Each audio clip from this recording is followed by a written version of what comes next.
It came to light after our marriage that my in-laws were $100,000 in debt. For some reason, it became my responsibility to repay their debt. I tried to endure it for the sake of my family, but then I found out I can't forgive them. They were just having fun behind my back, planning to use me to repay their debts.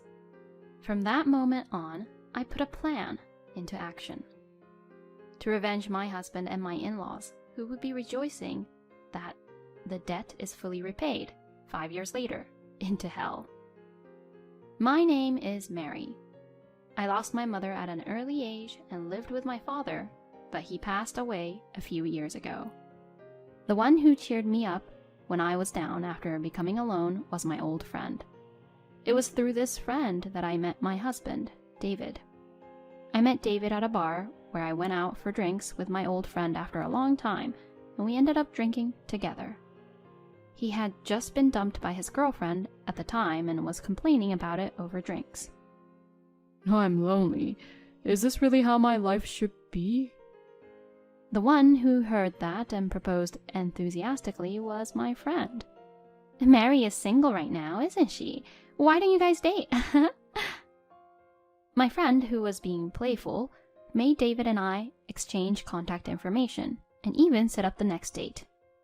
It felt somewhat forced, but she seemed to know that David was actually my type, as expected of a friend who has known me for so long.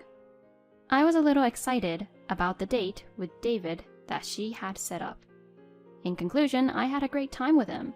It didn't feel like our first date at all. After that, we went on dates almost every week. When I first met you, David, it was right after you broke up with your ex. Why did you break up with her? Well, it's an old story. Now I have you, Mary. David is kind and fun to talk to. I wondered why his ex dumped him, but at that time I didn't think too much about it.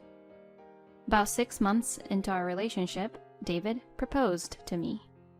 There's no reason for me to refuse. I happily chose to become his wife. While I was being nervous, I went to his parents' house to greet them, and my in-laws welcomed me. Mary, you work at a major company, don't you? That's amazing. Ah, yes. Are you planning to continue working after you get married? Yes, that's the plan. If both of you work, you'll have more financial flexibility, and I think that's good. My mother-in-law, a full-time homemaker, surprisingly supported my career. I was relieved, as I thought I would be told to quit my job and take care of the house. David also agreed to continue working after we got married. Thus, without any particular trouble with my in-laws, our married life began. We purchased a house under my name, and just when we were about to start our new life, David came to me with a serious look and said he has something to talk about. Actually, my parents are in debt. What? I had never heard such a story before. Debt? How much? At first, it wasn't much, but as it got delayed, the debt grew bigger and bigger. I asked while bracing myself. Just tell me, how much is the debt? About $100,000. That much? Even if they wanted to repay it, my parents live on their pensions, right? They can't repay it as much as they like, and the debt is just growing. I see. Mary, you mentioned before we got married that there's some inheritance from your father, right? To be frank, how much is it? The conversation was taking a bad turn. Could it be? Unfortunately, my suspicion was correct. David asked if it was possible to repay his parents' debt with the inheritance I received from my father. Why do I have to? We even have a mortgage on our house. Even if we keep repaying little by little, we'll never see the end. What about your savings, David? I don't have any savings. But before we got married, you said you had savings when I told you that I have some savings, right? I was just trying to match with what you were saying then, Mary. The truth is I have 0 savings. That's why only you can pay it off. David stubbornly pleaded me. Although it's quite unreasonable, we indeed can't ignore the debt. The problem was that I didn't have $100,000 in savings. My savings are only the $70,000 I received as an inheritance. What will we do about the rest? We have quite a bit of leeway with both of us working, right? And Mary, you often work overtime, so I want you to use that overtime pay to the debt. In other words, he wants to put all the money I received from my father and the money I earned through hard work towards repaying the debt. Looking at him, it seems there's no other way except for me to help. Fortunately, the total amount from the inheritance and my salary is not an unpayable amount. I reluctantly agreed to his request. Later, my in-laws rushed to our house. "Mary, you're going to help repay the debt? Thank you so much." My mother-in-law was overjoyed and crying. David responded proudly. Mom, you should be grateful to me too. If I hadn't married Mary, things wouldn't have gone so smoothly like this. Yes, indeed. I thought you were a good wife from the first time I met you. David's judgment was correct. My father-in-law was also overjoyed, hugging David. Well done, David. Now we can walk around without trembling at the thought of debt collectors. We can finally eat out. Shall we celebrate with steak? Agreed. Looking at my cheerful husband and in-laws, I was dumbfounded. Eating out for steak while having debts, and they're not even the one repaying the debts. David, noticing my dumbfounded expression, finally cautioned them. Hey, calm down, Mom and Dad. It's because you two spend money without thinking that the debt keeps increasing, right? Despite being big spenders, you can't even calculate. When David said that mockingly, my mother-in-law huffed and argued back. Oh, you're the same, aren't you, David? Huh? Why me? You've always been showy, David. Whenever you had a girl you liked, you'd go into debt just to take her on dates or buy her presents. It's no wonder you got dumped when they found out you had no money. What the hell? I learned from my past mistakes and married Mary without spending a dime. Smart move, right? Well, I'll admit, that did help. Now it makes sense. The reason why David was quiet about why his ex-girlfriend dumped him was because of that. Listening to David and my in-laws' conversation, it seems like he married me for my money, which makes me sick. Even about the debt repayment, it's like they're blatantly saying, David, who caught the money tree, is amazing. My mother-in-law continued, David has always been like that. Whenever he's got a girl he likes, he starts spending money left and right. It's pretty obvious.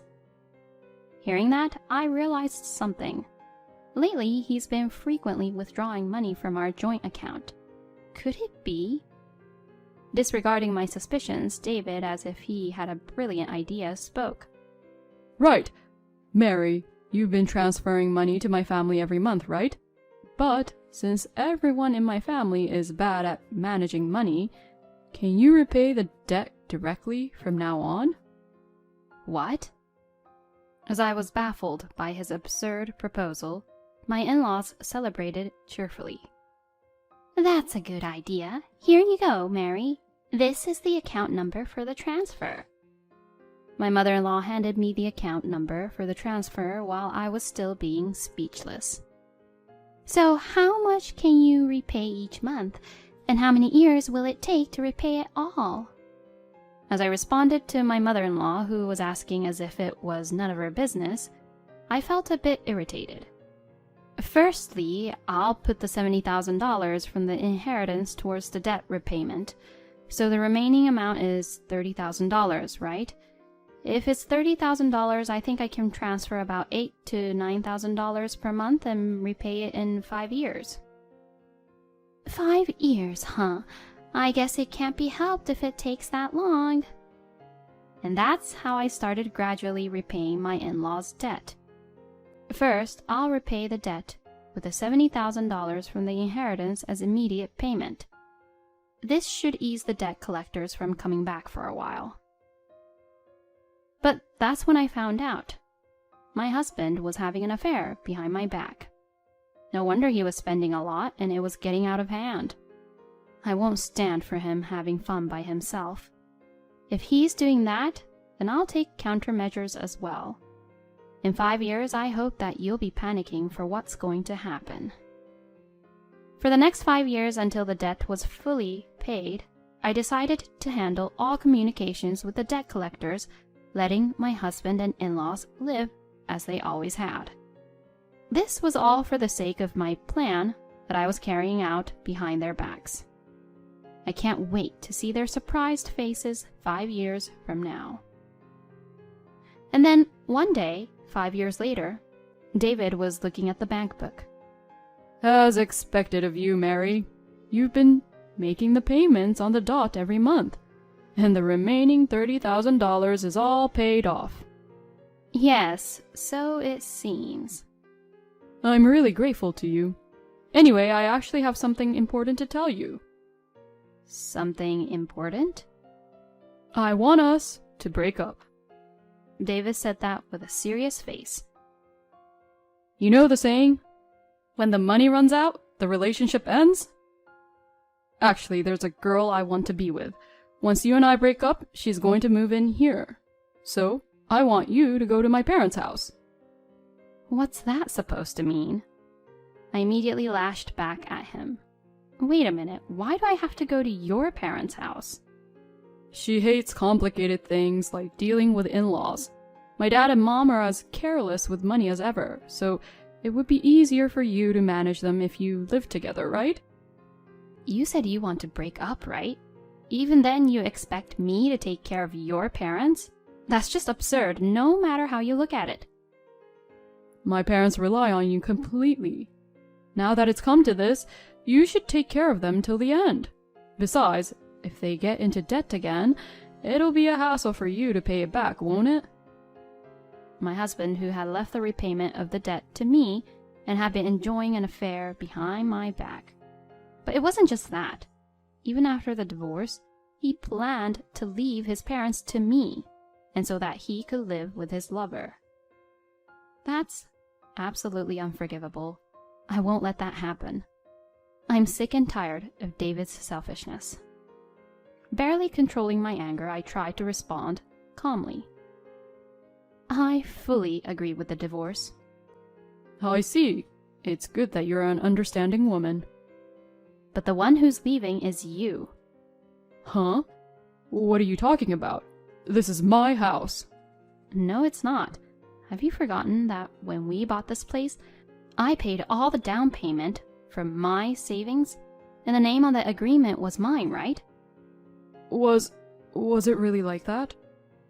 You said at that time, I don't want the property under my name because I don't want to be forced to repay the mortgage if anything happens. I should have felt that something didn't feel right back then when you said that. If I had noticed your incompetency from the start, I wouldn't have had to go around in such circles. Well, whatever. You're broke, so I'll give you the house to live in, out of pity. Broke? Yeah, right. You've used all your inheritance for paying off the debt, and you've been transferring all of your salary over, so you have zero savings, right? I do have savings. Huh? There's no way, right? I just checked your transfer history. Then you understand. All the money is in a separate account. At these words, David froze for a moment, then screamed out in a panic. Wait a minute. What do you mean separate account? He checked the bank book in a rush. Only then did David realize that the account I had been transferring to every month was a different one than the debt repayment account. Then what about my parents' debt? Of course, it remains as it is.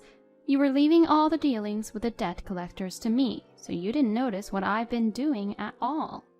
Upon hearing this, David turned pale. You've been deceiving me all along? Deceiving? Aren't you doing the same thing? What? What do you mean? You've been cheating on me behind my back, haven't you? At these words, David flinched. When did I ever cheat? You know better, don't you? I noticed 5 years ago, though. 5 years ago? That day, I felt uneasy about the conversation between you and your mother. You have always been one to spend money when you have a girl you like. I noticed then that you were starting to splurge. That's unbelievable. Thinking that might be the case, I carefully observed you and saw you with women everywhere. When I was convinced you were cheating, I decided to move all the money, which was supposed to be used for debt repayment, into a separate account, to secure my own living expenses after divorcing you, David. After learning the truth, David was left in a daze for a while. I need to contact my dad right away. David immediately contacted his parents, and they rushed to our house. Perhaps they already knew what was happening, as they came at me with great fury. Mary, what do you mean you haven't been repaying the debt? I responded in a cool tone to my father-in-law, who was shouting with anger. Why should I repay the debt of someone who's going to become a stranger to me? Besides, there's no way I could hand over my salary to a husband who betrayed me, is there? Stranger? Betrayed? What are you talking about? My father-in-law had a look on his face as if he couldn't understand what was going on. I didn't miss the flustered look on my mother-in-law's face next to him. You understand what I'm talking about, don't you, mother-in-law? What? There's no point in playing dumb. It was you, mother-in-law, who told me about the signs that David has a new woman he's in love with. There's no way you wouldn't notice about his affair, right? That's... Not only money, but your sense of ethics is also careless, isn't it, mother-in-law? How rude! I just want my David to be happy. David's happiness, huh? You are a monster who tramples on my happiness by making me repay for your debt and wishes for your son's happiness. At those words, my mother-in-law fell awkwardly silent. My father-in-law then apologized to me. Mary, I'm truly sorry for what my son has done. Can't you cheer up? The money, you only moved it to a separate account to get back at David, right? After telling me that, my father-in-law scolded David. What on earth are you doing, David? To cheat on such a good wife with another woman? Apologize sincerely and ask Mary for forgiveness. And hurry up and use the money in the account to repay the debt. I sighed to myself. After all, nothing about these people have changed since 5 years ago. Ultimately, all they think about is their debt being repaid. No matter how much you apologize, I have no intention of forgiving you. I have no intention of being a part of your family either. It seems like he wants to divorce quickly and be with his new lover, so why don't you try to mooch everything off her the next time? At those words, David, unable to bear it any longer, shouted. I can't let her do that. Hearing that, I completely lost my temper. So it's okay to let me do it, but not her? Who do you think I am? That's... You always listen to what I say, but she's selfish, and it's a hassle when she throws a fit. I see. I certainly have been too obedient to you. I have my regrets too, so from now on I will do as I please. First, I will claim the damages you done to our married life with your affair, and the $70,000 from my father's inheritance that I used to pay off the debt, I will make sure you return it all. Then David and his parents suddenly started panicking. Wait a minute. You know I don't have any savings, right? There's no way I can afford to pay you for the damages. That's not my problem. Why don't you ask your mistress to help with the payments? But I will also be claiming damages from her too. Even to her? If I do that, she might break up with me. Oh wow, how shallow could your relationship be with her? You're saying that she's been with someone else's husband without any commitment? Mary, please, reconsider. His father joined him in. Mary, I beg you as well. we won't be able to survive if we have to go back to living with debt. At that, I exaggeratedly shrugged my shoulders. That's right. With just the remaining $30,000 in debt repayment, you two are already at your limit, aren't you? So we don't have to return the $70,000 from the inheritance? Yes, I'll stop claiming from you two. They sighed in relief, and David looked at me. Then withdraw the damages from me too. If you're giving up on the inheritance, give up on the damages you're claiming too. Huh? What are you talking about? I have no intention of giving up on reclaiming my precious father's inheritance. But you said you won't claim the $70,000. Yes, from your parents. Instead, I'll add a reimbursement of $70,000 to the damages I'm claiming from you. No, you're joking, right? You have no heart. I'll say that back right to you. You took my father's inheritance and were having an affair behind my back. No decent person would do such a thing. Mary, I beg you. Shut up! I don't want to see your face ever again. From now on, we will communicate through a lawyer. Goodbye. I yelled at David and stormed out of the house. With that, I headed straight for a law firm and told them everything that had happened. A month later, with the help of my lawyer, I completed the divorce and procedures to claim for damages and was finally able to cut ties with David and his parents. I didn't get all the money, but we reached an agreement that David would pay considerably more than usual. David, who had no savings, was deeply in debt, as was his family. But that seems like an appropriate end for them. Thanks to forcing separate account transfers for these 5 years, I was able to save money at a rather high pace. With a damages fee as well, for now, I can treat myself to delicious meals and do what I love. Once I'm refreshed, I feel like I'll be able to start anew and work hard again.